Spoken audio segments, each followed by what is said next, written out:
예. 1년 만에 뒤집힌 코로나 민심 얘기를 해보겠습니다. 오늘 홍남기 직무대행이 백신 점검 회의를 열었습니다. 그러면서 다시 한번 백신 수급에 대한 자신감을 내비쳤는데요. 같이 한번 들어보겠습니다. 6월 말까지 1,200만 명 접종 목표를 세우고 백신 접종 중이라고 말씀을 드렸는데 현재까지 차질 없이 진행 중입니다.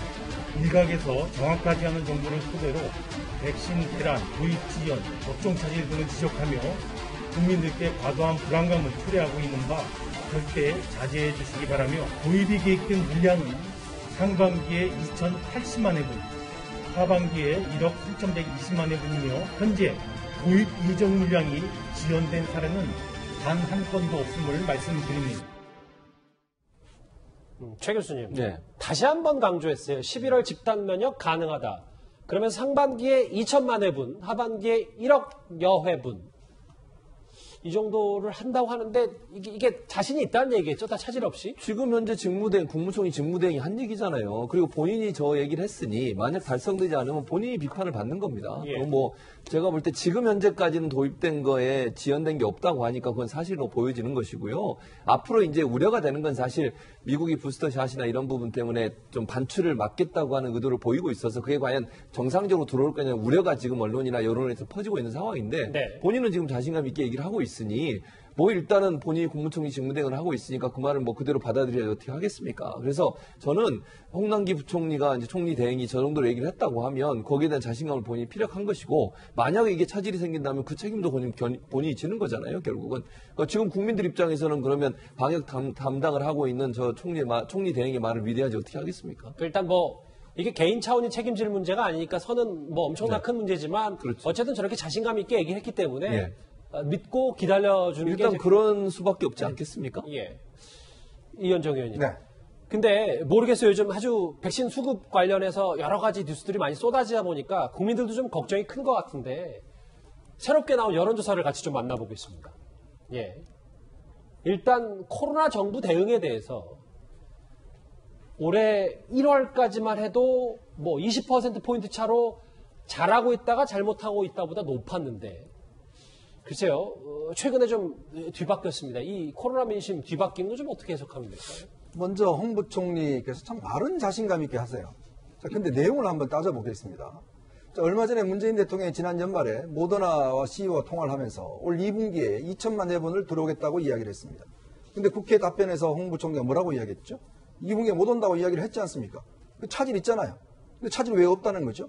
자, 이 홍 부총리의 이야기에 따르면 그렇다면 홍 부총리가 아무 차질이 없는데 뭐하러 우리가 스푸트니크 도입하려고 난립니까? 예. 왜 미국한테 이거 지금 하려고 난리죠? 왜 이렇게 우리가 그냥 아무 이상이 없는데 뭐하러 이렇게 우리가 토론을 하죠? 저는 정말 이해할 수 없어요. 저는 홍 부총리가 그동안 보면 무슨 재정이 어렵다 그러면서 이 재난자금 안 된다고 그랬다가 나중에 다 된다고 그러지 않습니까? 저는 그런 걸 보면 좀 발은 정말 자신 있게 하세요.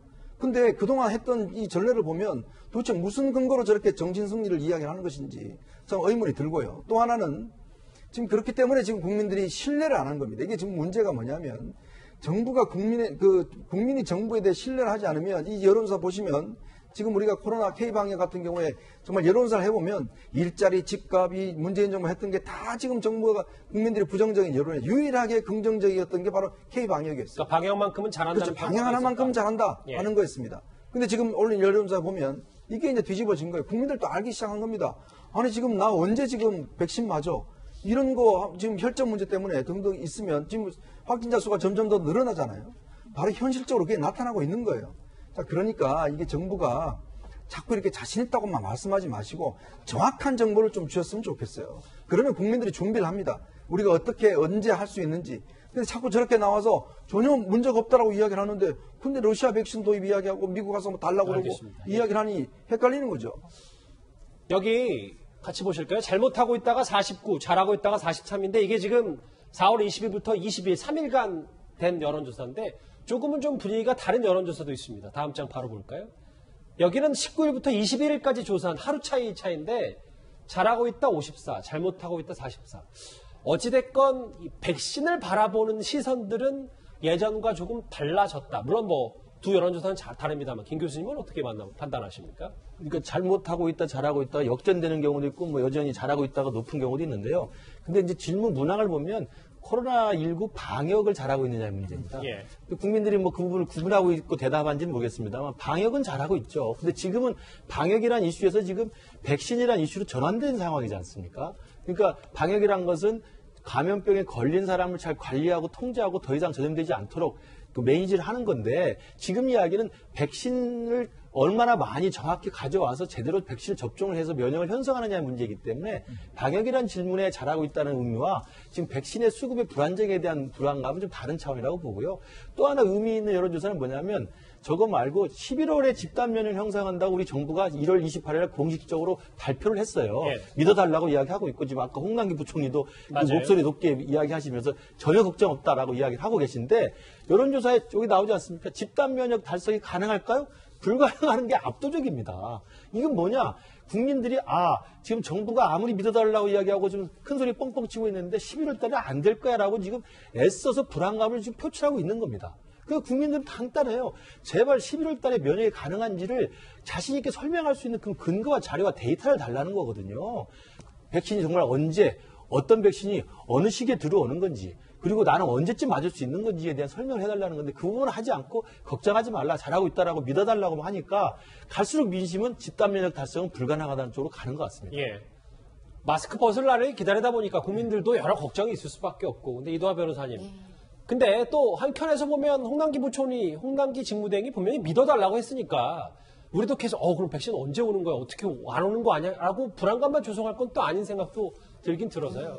무엇보다도 믿어주고 싶죠. 국민들이 다 이 부분은 본인들이 이제 집단 면역이 달성이 되고 이제 코로나에서 자유로운 그리고 일상으로 돌아가기를 원하지 않겠습니까? 지금 언제까지 예금을 깨고 언제까지 보험도 어떻게 해야 되나 걱정하면서 그렇게 자영업자들이 살아가길 바라지 않을 거 아니에요. 근데 저희는 사실 법조인들끼리 모여서 초기에 이 집단 방역 그다음에 K 방역이 잘 되고 있다고 할 때 저희가 참 대단하다고 생각한 게 정말 개인의 권리에 과도한 희생이 이 K-방역은 존재하는 거예요. 예. 그러니까 우리 국민 개개인이 너무너무 대단한 거예요. 그러니까 선진국에서는 그게 어렵거든요. 이 과도한 희생을 하라 그랬을 때 사람들이 그렇게 말을 잘 안 듣는다고요. 근데 이게 인내심의 한계에 부딪히는 거죠. 언제까지 해야 되나. 근데 저는 홍남기 직무대행이 좀 전에 이 의원님도 말씀하셨지만 모더나 이것도 뭐 이런 말 해도 될지 모르겠지만 하반기에 들어온다고 얘기하셨잖아요. 그죠? 예. 2분기부터 안 된다고 얘기하셨죠. 그리고 뿐만 아니라 치료제와 관련해서도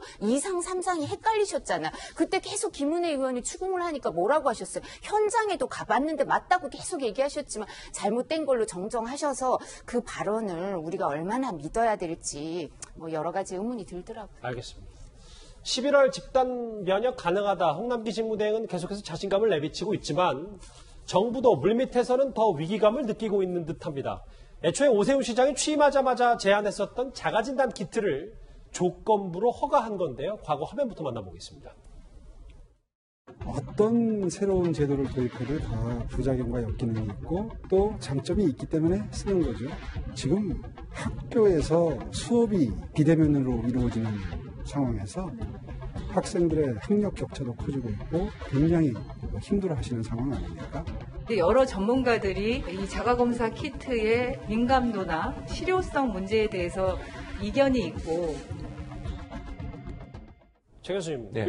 오 시장이 자가진단 키트에 대해서 얘기를 했을 때 정부 당국이 좀 뜨뜻미지근한 반응이었는데 일단 조금 분위기가 바뀐 겁니까? 이거 어떻게 받아들이면 될까요? 그러니까 이게 제한적으로 사용하도록 허가를 내줬어요. 그게 무슨 말이냐면 보조적 수단이라는 거, PCR 검사를 보조하는 수단으로 활용할 수 있도록 허가를 내준 것 같은데요. 아마 약국이나 인터넷 자가검사 키트를 사용한 가능한데 본인이 만약 정말 집에 있으면서 스스로 한번 검사해봐서 내가 음성이냐 양성이냐 판단해보고 싶으면 또 이상 증상이 있을 때 그걸 한번 확인해보고 싶으면 할 수 있다고 아마 허가가 된 것 같습니다. 다만 이게 학교에서 실제로 사용할 거냐 말 거냐 아직 결정된 건 아니에요. 왜냐하면 이게 문제가 되는 건 뭐냐면 집에서 혼자 자가로 하는 건 문제가 없는데요. 학교에 가기 전에 내가 검사했는데 음성으로 나왔다고 안전하다고 가버리면 안 되거든요. 왜냐하면 이거는 여러 사람이 모이는 장소에 가는 문제이기 때문에 스스로가 혼자 진단하는 것은 보조적 수단으로 가능하지만 많은 사람이 가는 것은 PCR 검사를 반드시 받고 거기서 유증상자 같은 경우에는 증상이 있음에도 불구하고 음성이라고 판정이 나와야 되는 거거든요. 그래서 아마도 이 자가검사 키트 같은 게 실제 공공기관 기관에 활용되기까지는 한 번 더 단계가 필요할 것으로 보여집니다. 예.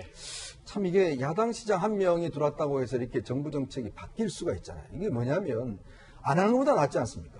자가진단 키트라는 게 우리가 매일 사무실 들어올 때 다 온도계 측정하잖아요. 그래서 상황을 하고 조심하지 않습니까? 일단 시범적으로라도. 그렇죠. 이 자가진단 키트 뭐 본인이 해보고 뭐 이거 나온다고 해서 본인이 뭐 마스크 벗고 다니는 거 이게 아니거든요. 예. 좀 더 확률을 줄이는데 이제 효과가 있는 것인데, 근데 그동안 정부에서 논리는 뭐냐면 이거 정확치 않으니까 안 돼, 이 논리였거든요. 근데 문제는 외국에서는 다 쓰고 있다는 겁니다. 근데 이거를 누가 정부 내에서 한 사람이라도 이걸 제기를 해서 한 사람이 없었다는 거죠. 그러니까 야당 시장이 세게 이야기를 하니까 이제 해서 지금 하는 거거든요. 저는 그래서 정부 내에서 질병관리청이나 이런 데서도 뭔가 아이디어가 있으면 적극적으로 이야기를 하고 그걸 해야 되는데, 한 사람이 이야기하면, 대통령이 한번 이야기하면 다 똑같이 안 된다고 이야기를 해버리면 알겠습니다. 예. 이건 안 된다는 거죠. 백신 수급 문제가 계속해서 논란이 되면서 여러 얘기들이 쏟아지고 있는데, 일단 홍남기 부총리는 11월 집단 면역을 다시 한번 강조했습니다.